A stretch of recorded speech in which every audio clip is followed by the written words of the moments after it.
tada žmogus, jeigu jis neturi banko sąskaitos, kaip jis tada gali pervesti auką?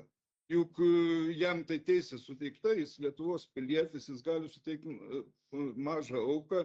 Aš licencijas atsispausinu, pavyzdžiui, Perlo licencija banko, tai yra Lietuvos banko išduota licencija, kurioje suteikta pinigų perlaidų teisė. Vat, lygiai taip pat Swedbank'e, lygiai taip pat Perlas Finansė, atskira paslauga pinigų perlaidos. Reiškia, jos tolygios yra, jos gali atliktas pinigų perlaidas, jos tai ir atlieka. Kodėl jūs traktuojate tai kaip grinų pinigų? Ne, mes netraktuojam kaip grinų pinigų, mes tik tai, ką jūs ir sakėte, jie turi licencijas perlaidom ir tai yra perlaidos, o nėra banko pavedimai. Tai jūs dabar padaro tokį nedidelį fokusą, jeigu žmogus neperveda iš savo sąskaitos pinigų į mūsų sąskaitą, tai čia jau ne banko pavedimas. Tai čia yra, man atrodo, iškraipimas sąvokos. Nebe pirmą kartą apie tai kalbam.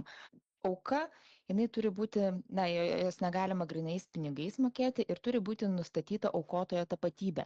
Ne visada yra patikrinama tapatybė ir tas tiesiog grynų pinigų įnešimas, jisai beveik tas pats, kas grynais pinigais yra daryti perlaidą. Beveik tas pats, bet ne tas pats. Tai siekiant užtikrinti tą aukojimo skaidrumą ir nustatyti, kas yra aukotojas, ar tas žmogus turi teisę aukoti, tam ir yra tas įstatymas ir todėl yra tikrinama ir todėl yra taikoma toks reguliavimas. Turbūt reikėtų gal patikslinti ar iždininkams per mokymus gal daugiau akcentuoti tą aspektą. Dėl šito tapatybės nustatymo aš skambinau į paštą.